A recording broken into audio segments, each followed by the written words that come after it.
ছাত্র শিবিরের সাথে আপনাদের এখন সিচুয়েশনটা কি? আপনারা কিভাবে এই যে ইন্টেন্স রাজনীতি এখানে অপারেট করছেন?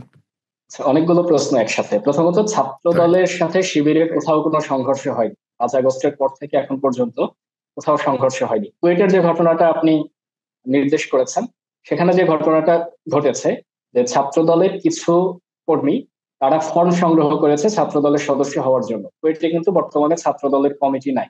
ছাত্র দলে তারা যুক্ত হবে এই জন্য ছাত্র দলের ফর্ম সংগ্রহ করেছে, এবং সেই ফর্মটা বিতরণ করা হয়েছে কুয়েট থেকে 2 কিলোমিটার দূরে।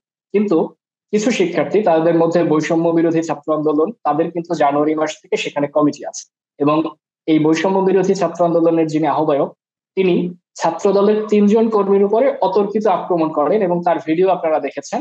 যে তারা চলে যাচ্ছে আর তাদের একটা মিছিল যাচ্ছে, তারা একটা পূর্ব ঘোষিত সমাবেশ করেছিলেন এই ছাত্র দলের ফর্ম কেন সংগ্রহ করা হবে এটার প্রতিবাদে। ওইখান থেকে বৈষম্য বিরোধী ছাত্র আন্দোলনের আহ্বায়ক, তার উস্কানিতে ওই মব থেকে ছাত্র দলের কর্মীদের উপরে আক্রমণ করা হয়, এবং পরবর্তীতে কিছু লোক তারা ক্যাম্পাসের বাইরে দোকানপাট ভাঙচুর করে। এখন আপনি যেহেতু পাবলিক ইউনিভার্সিটির স্টুডেন্ট, এখানে পাবলিক ইউনিভার্সিটিতে সংঘর্ষ হলে তার কিছু কনটেক্সট আছে প্রত্যেকটা ক্যাম্পাসের ক্ষেত্রে। রাজশাহী ইউনিভার্সিটিতে দেখবেন মেস মালিকের সাথে মারামারি, হঠাৎ করে রাজশাহীর একটা অংশ সাধারণ মানুষের সাথে ছাত্রদের ঝামেলা।